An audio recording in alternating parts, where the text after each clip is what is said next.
I have a home, eternal home, but for now I walk this broken world.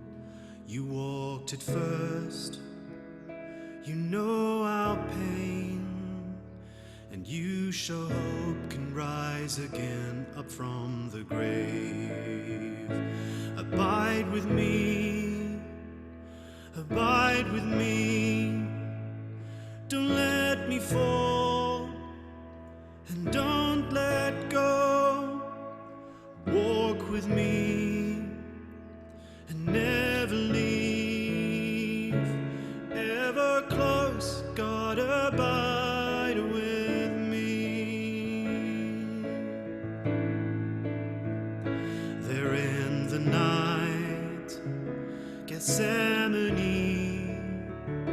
before the cross, before the nails, overwhelmed, alone you prayed. You met us in our sufferings and bore our shame. Abide with me, abide with me, don't let me fall, and don't let go. Walk with me, and never leave, ever close, God, abide with me. Oh, love that will not ever let me go, love that will not ever let me go. You never let me go, your love that will not ever let me go. And up ahead, eternity, we'll weep no more, we'll sing for joy. Abide with me. We'll weep no more, we'll sing for joy. Abide with me. Abide with me. Abide with me. Don't let me fall, and don't let go. Walk with me, and never leave, ever close, God, abide with me, ever close, God, abide with me, ever close, God, abide with me.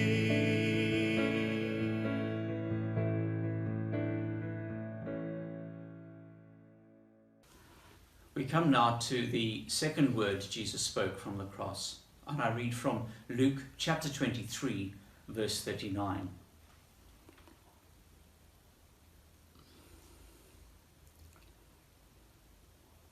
One of the criminals who hung there hurled insults at him. "Aren't you the Messiah? Save yourself and us." But the other criminal rebuked him.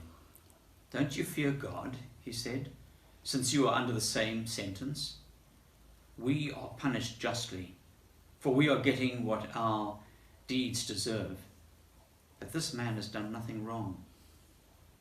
Then he said, "Jesus, remember me when you come into your kingdom." Jesus answered him, "Truly I tell you, today you will be with me in paradise."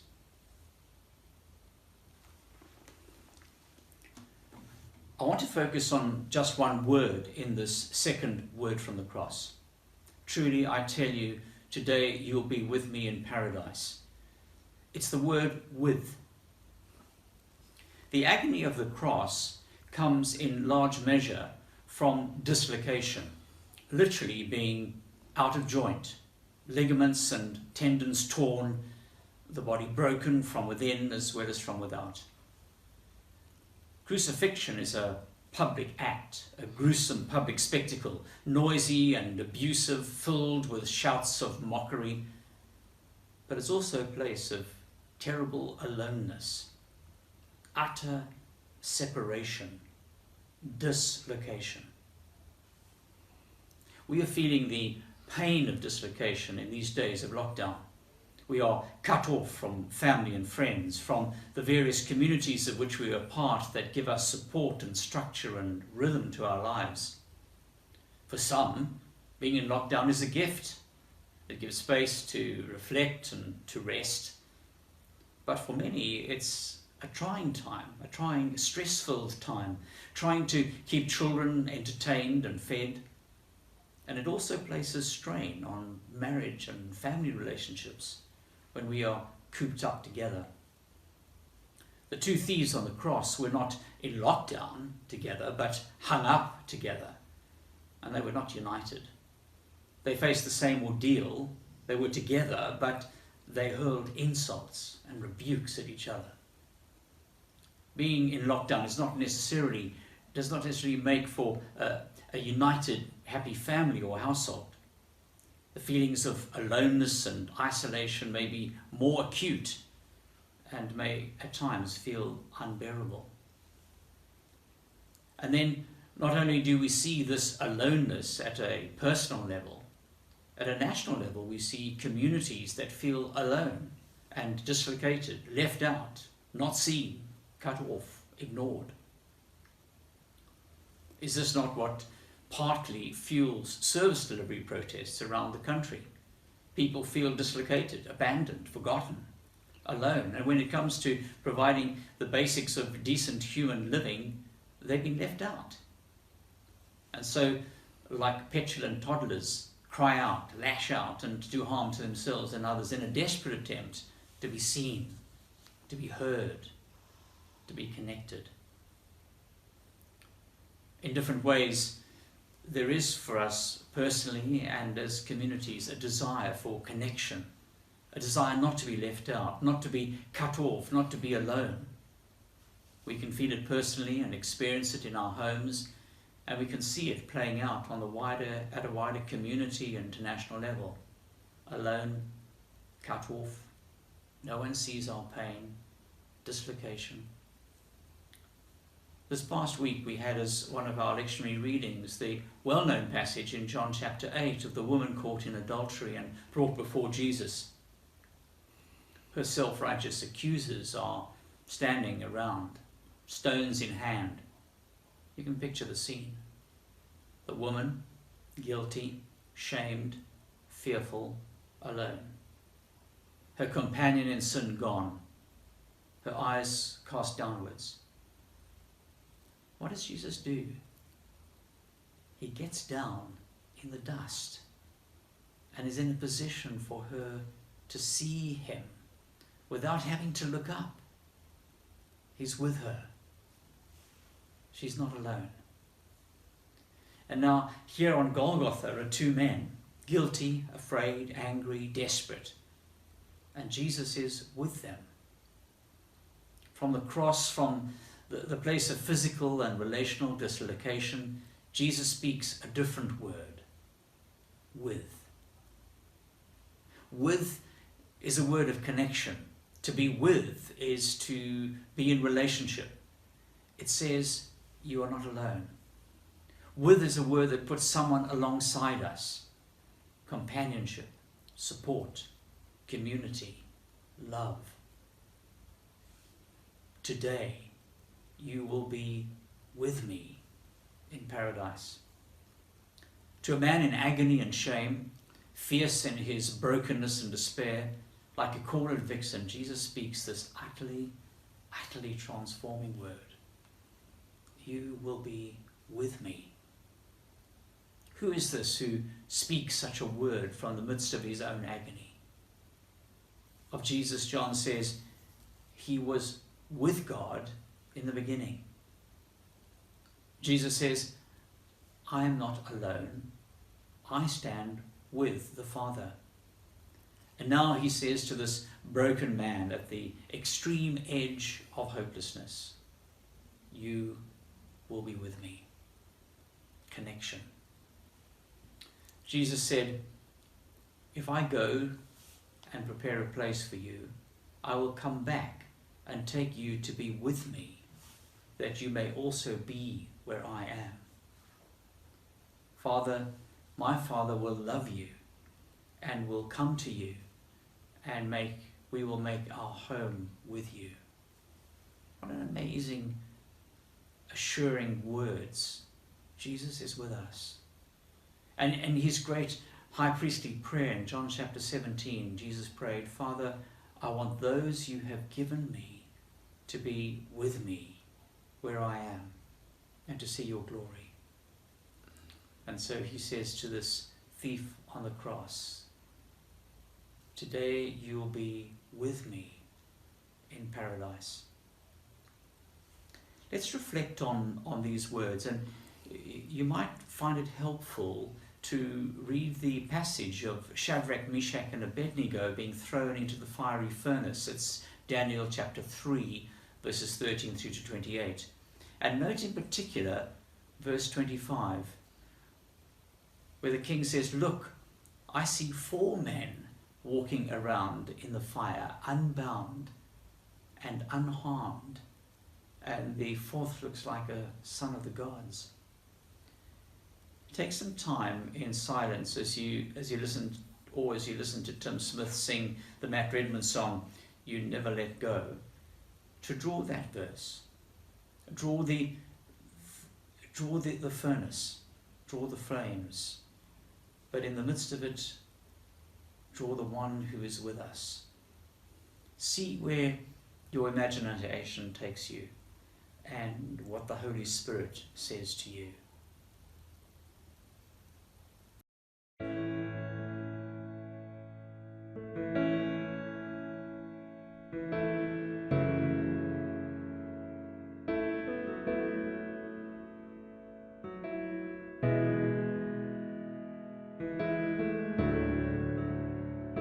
And even though I walk through the valley of the shadow of death, your perfect love is casting out fear. And even when I'm caught in the middle of the storms of this life, I won't turn back, I know you are near, and I will fear no evil, for my God is with me. And if my God is with me, whom then shall I fear? Whom then shall I fear? Oh no, you never let go through the calm and through the storm. Oh no, you never let go in every high and every low. Oh no, you never let go. Lord, you never let go of me.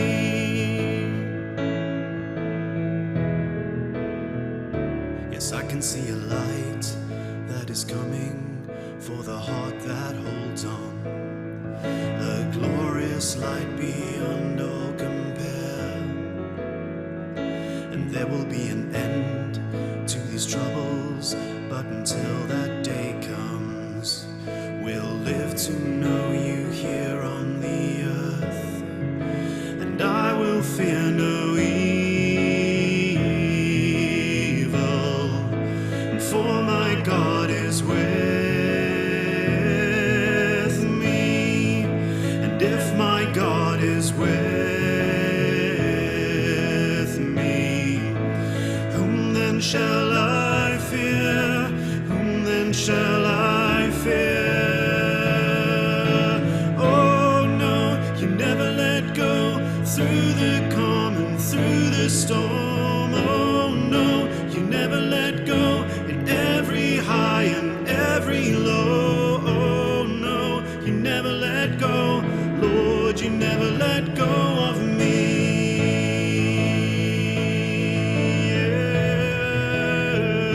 And I can see a light that is coming for the heart that holds on. And there will be an end to these troubles, but until that day comes, still I will praise praise you, still I will praise you.